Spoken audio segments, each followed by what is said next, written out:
Good morning. मैं दीननाथ ठाकुर,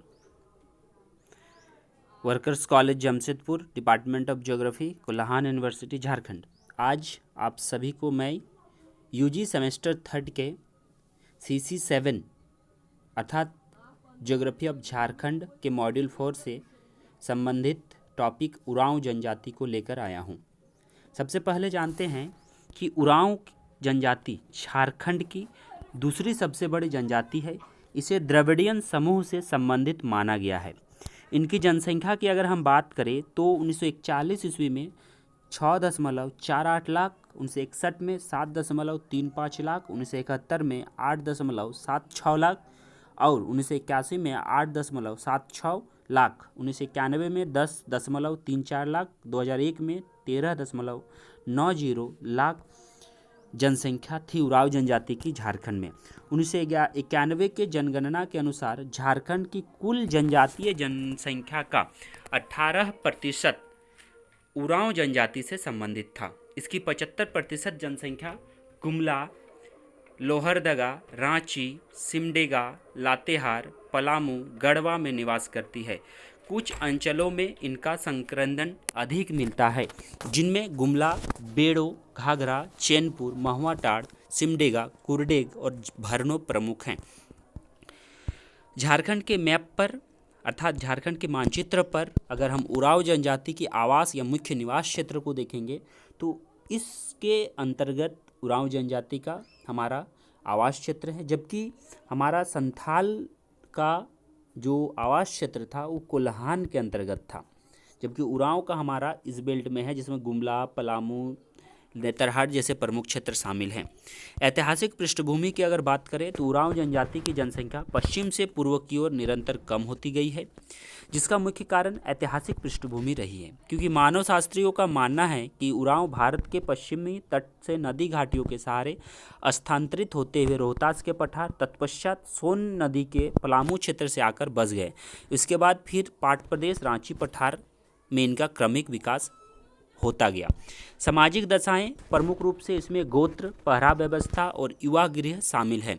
गोत्र में इनकी अनेक गोत्रों का विभाजन है। इनका नामांकन पक्षी, पशु, सब्जी, पौधे से संबंधित है। टोप्पो जैसे कि टोप्पो कठफोड़वा नामक पक्षी से संबंधित है। मिंज और खलको दो विशिष्ट प्रकार की मछलियों से संबंधित है। बखला घास की एक प्रजाति खेस धान से संबंधित, जबकि लकड़ा बाघ से संबंधित है। पहरा व्यवस्था की बात करें तो पहरा व्यवस्था उरांव समाज में प्राचीन काल से ही प्रभावी रही है। कई गांवों को मिलाकर एक पहरा बनता है, परंतु एक पहरा से दूसरे पहरा गांवों की संख्या बदलती रहती है। पहरा व्यवस्था में 3 मुख्य हमारा पद होता है: पहरा राजा, पाहन और महतो।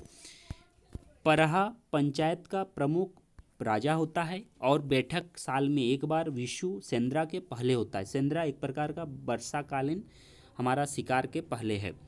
पाहन सभी प्रकार के धार्मिक क्रियाकलाप का प्रमुख होता है, जबकि महतो गांव का व्यवस्थापक माना जाता है। SC चटर्जी महोदय ने लिखा है, जो भारत के बहुत बड़े भूगोलवेत्ता हैं, उन्होंने कहा पाहन यदि गांव बनाता है तो महतो गांव चलाता है। युवा गृह का अगर बात करें तो युवा गृह को धूमकू कडिया भी कहा जाता है। इनकी प्रमुख विशेषता धूमकुडिया है, जो जोग एरपा भी नाम से जाना जाता है। प्रत्येक गांव का प्रत्येक बालक 10 से 12 वर्ष की अवस्था में युवा गृह का सदस्य बनता है। युवा गृह के सदस्यों की संख्या 3 वर्गों में रखा जाता है: पूना जोन खास, मांझी तुरिया जोन खास और हमारा कोहा जोन खास। उरांव जनजाति की अर्थव्यवस्था का अगर हम बात करें तो अर्थव्यवस्था के अंतर्गत विशेष रूप से हम सभी यह देखते हैं कि यह कृषि पर निर्भर है। और S चटर्जी ने लिखा कि एक कृषक समुदाय होते हैं उरांव जनजाति। कृषक में मत्स्य कर्म, पशुपालन, हस्तकला जैसे प्रमुख व्यवसाय शामिल हैं। उरांव लोगों की कृषि व्यवस्था वस्तुतः जीवन निर्वाह का अस्थायी कृषि के अंतर्गत रखी जाती है। झारखंड में आने के बाद उबड़ खाबड़ धरातल को समतल कर जंगलों को साफ कर कृषि कार्य प्रारंभ किया जाता है। सर्वप्रथम इनके मध्य स्थानांतरण कृषि प्रचलित थी, जो आज अस्थायी कृषि के रूप में हमारा बदल चुकी है।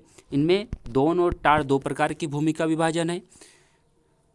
टाण वस्तुतः ऊंचे भूमि होते हैं, जहाँ कम जल में भी हमारा मोटे अनाज, महुआ, दलहन, तिलहन जैसे कृषि की जाती है, जबकि दोन हमारा निम्न भूमि होता है, जहाँ धान का खेती की जाती है।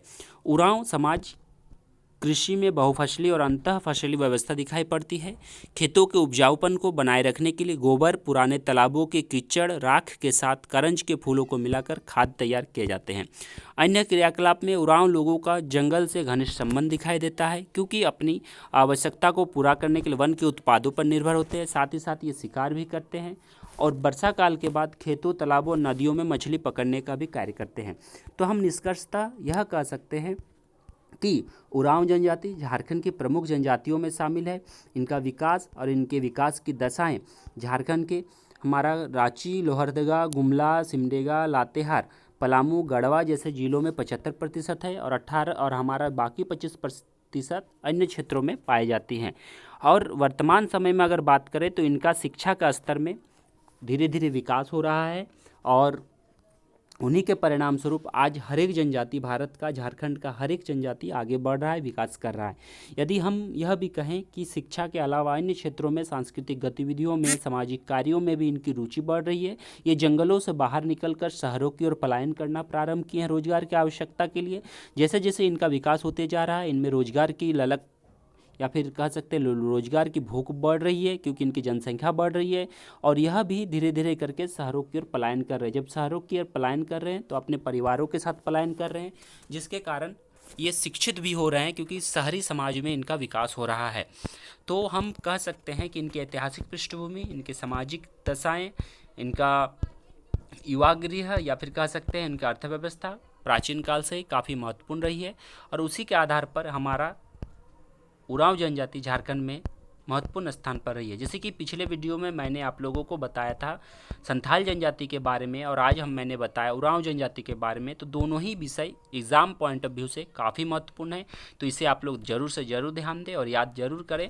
साथ ही साथ आप लोगों को कुछ प्रमुख ऑब्जेक्टिव क्वेश्चंस भी बनते हैं, जैसे कि झारखंड में दूसरा स्थान रखता है उरांव जनजाति। यहाँ से किस समूह से संबंधित है? द्रविड़ियन समूह से संबंधित है। इनकी 75% जनसंख्या जिन जिन जिलों में शामिल है उनको ध्यान देना है। साथ ही साथ इनका निवास क्षेत्र, ऐतिहासिक पृष्ठभूमि में इनका ट्रांसफ़र या फिर कह सकते हैं प्रवास किस प्रकार का हुआ, किस प्रकार पलामू क्षेत्र में बसे और रांची पठार में किस प्रकार क्रमिक विकास हुआ, इनको भी ध्यान देना है। सामाजिक दशाओं में इनकी गोत्र, पहरा व्यवस्था और युवा गृह को विशेष ध्यान देना है, क्योंकि यह सबसे महत्वपूर्ण होती है एक जाति या प्रजाति के लिए, उनकी गोत्र, पहरा व्यवस्था और हमारा अन्य कार्य युवा गृह जैसे। और साथ ही साथ इनका नामांकन पशु, पक्षी, सब्जी, पौधे से होती है, जैसे टोप्पो कठफोड़वा से। मिंज, खलको दो विशिष्ट मछलियों से संबंधित है। बखला एक घास की प्रजाति है। और पहरा व्यवस्था में भी हमारा यहाँ ध्यान देने योग्य बातें हैं। 3 पदों का महत्वपूर्ण है, पहरा राजा, पाहन और महतो।